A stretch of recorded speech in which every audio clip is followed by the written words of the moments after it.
Moonshine during the Prohibition.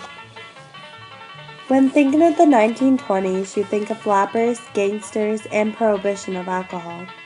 What was an important aspect of the 1920s? Well, it was illegal making a non-taxed whiskey called moonshine.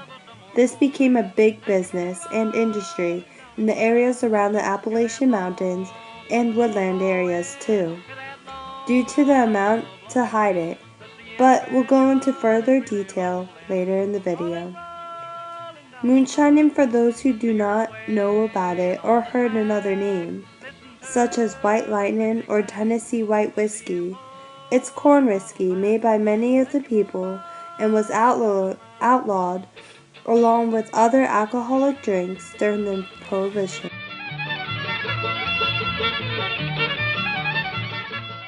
Creation. The creation of moonshine was mainly in the deep woods of the Appalachian Mountains. There were many parts used to make moonshine, such as a distiller. Following the recipe for moonshine was quite simple. You only needed 4 ingredients: cornmeal, sugar, yeast, and water. Moonshine was stored and made in big brown wooden barrels. By the end of this process, they came out with 1/3 to 3 gallons of whiskey, almost 100 proof. Farmers and outlaws were the main makers of moonshine. They were known as bootleggers. Some of the most famous moonshiners were Al Capone and William Bill McCoy. Al Capone was second in charge by 1922 in Chicago. By 1925, he was the big man. Although he didn't specifically made it, he ran the business. After getting sent to prison in 1932, he still ran operation. But when he got out, he lived a very relaxed lifestyle. William was in the moonshine business just for the money. He began in 1920 running rum because his business couldn't keep up with the competitors. After serving 9 months in jail, he retired to Florida and spent the rest of his days comfortably. The farmers made the moonshine for the extra money, or they produced corn to sell as a cash crop to make money.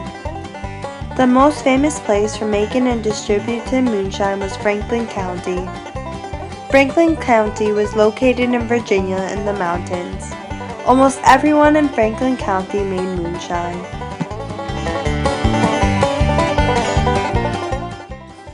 Shipment and busting.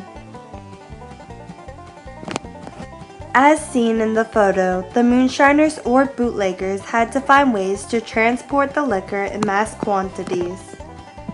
Sometimes the moonshiners or gangsters that were often in dispute over land or edge over still sites, they would often sabotage the others, which ultimately led to an accident exposing whoever was transporting the liquor. Oftentimes they would hide the liquor in common day places you would have never thought of to look. The places that the people made moonshine as displayed shows how hard it was to be less conspicuous and harder to ship large orders. Oftentimes, when the cops would investigate vehicles, they would find that the back seat were taken out, and the truck was then extended out more, allowing for large shipments to be easier and less suspicious, making it the bootlegger's style for the cars.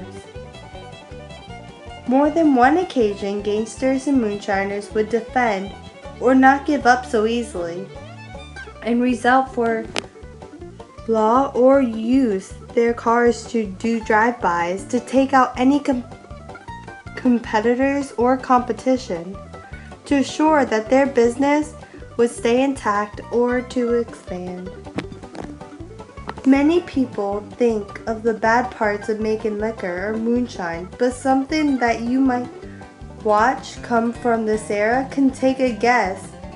What is it? NASCAR? Yep, that's right. NASCAR was invented or thought of because moonshiners were up in their cars to make them go faster. And with the need for speed, they wanted to test it out, and the others who had the best around created NASCAR. Trucks for cops' worst enemy during that time. They were meant to take large amounts or heavy objects places. So of course, moonshiners were going to take advantage of the easy access large transportation system. Many types and models of cars were used to export liquor, but don't underestimate it because it's small. Often bootleggers might hollow out the vehicles to move more quantities of moonshine. During 1920s Prohibition, moonshine also known as Hotch and white lightning, was illegally produced, and especially in the southern states and Appalachian Mountains. Producers and smugglers usually worked by moonshine to avoid detection. Conclusion. Moonshine has always been a debatable topic. Ever since the Prohibition started in the 1920s, the business started to flourish. People used moonshine to get out of paying for taxation on liquor. When the Prohibition started, moonshine was never about quality of it anymore. It was more about quantity. For the moonshine business to keep up with the demand of customers, the product was weaker and making it more dangerous to consume. The first batch was usually poisoned due to the making conditions.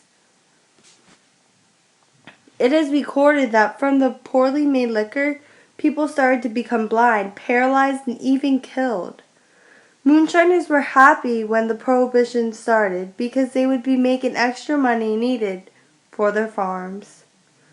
For the moonshine business to keep up with the demand of customers, the product was weaker, making it more dangerous to consume. The government and local police officers were busy trying to catch moonshine makers.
Sure, a little bit of a hike, but at least it's well hidden. Oh yeah, tough to get to. Yeah, this is all the steel side. Hopefully it's not too much bad luck. Alright, so this buyer, have you checked out with him yet? Nope. So it's gonna be kind of risky though. Yep. Alright, so this corn whiskey, how do you make it? Well, first you make it into this stuff called mash. Mash, huh? Yep. Yeah, it's mash corn. Yep. Corn mash. Huh? I guess that's why they call it corn whiskey or whiskey. Yep. Liquor. And after that, you just like steams up and boil, right? Basically, Yep. cook it. That's good. Yeah, well, the still's down there, but I don't feel like we should go back there. We already got all the alcohol in the car. I figured we'd wait out here. Yeah, that's And, probably a good idea.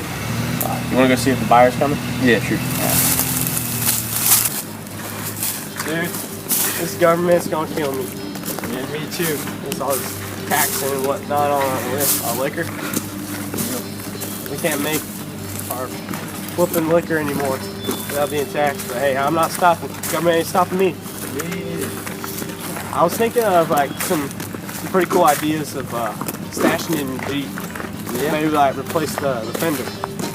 Just stuck it underneath there. Put like a half gallon. That'd be a good idea. Maybe I don't know. Put it in the spare tire. Straight shot? Oh, that's a really good idea. The only thing is I'm a little worried about this buyer. I don't know if he's the ABC agent. Those people just came out, didn't they? Yeah. This government just tired of them. Oh man. Yeah, I told you we used too much mash. Yeah, it's coming out quick. Oh man, that looks good. We're gonna make, how much we make on this? $100 a gallon. Holy crap, man. We need to get drugs, but I can't afford that. That's way too much. Yep. Ooh, look at that. Oh man, let's better turn this faucet. This is a good idea right here. You don't have to worry about it. Check for that. See what proof it is. What you got? Is it pure? What do you think? 120. 120 proof? Yeah. And this is the second batch. So what do you think? Can you do it one more time? Yeah. Alright. Good way to look. Alright man, I'm gonna turn this off again. We'll get this running. Hey. That's pure corn whiskey right there. We'll have to check the proof. I want to make sure it's 180 to make sure our buyer's getting everything at once. Alright. You want to test that for me? What you got? Yep, just about 180. Now why did you shake it again? I forgot. Well, it's just the proof. Oh, it says proof. How does it say proof? I forgot how to. My grandpa told me, but I forgot. Why does it say it? How does it show the proof? Well, the bigger the eyes, the bigger the proof. The faster they go away, the higher the proof. Hey, I'm down for bigger proof. I'm gonna catch the rest of these. Yep. Let's see what we got. It's coming out a little bit. It's like Niagara, only better. Yeah, cool whiskey. I want to cut this with fruits on one day. Sell it for more. Yeah, sell for like what, 100 more, 150. Woo! That's strong. I just wasted that. All right. Hey, let's take this all back to. Man, as long as this buyer takes longer, I get worried. I'm gonna go to prison. I'm your buyer, son. Who sent you? John Jenkins. Nice, legit. I got the money right here. How much you got? A good portion. Go ahead. Look them up. Yeah. What we have here, Mr. Buyer, is 100% corn whiskey, straight from Appalachia. Yeah, that's the right stuff. Yep. It's about 180 proof. Yeah, we made that ourselves. Even shipped it too. Well, I appreciate it, boys. That's no problem. Hey, as long as you're paying. Well, I need you to also know that I'm an ABC agent. Put your hands up right now.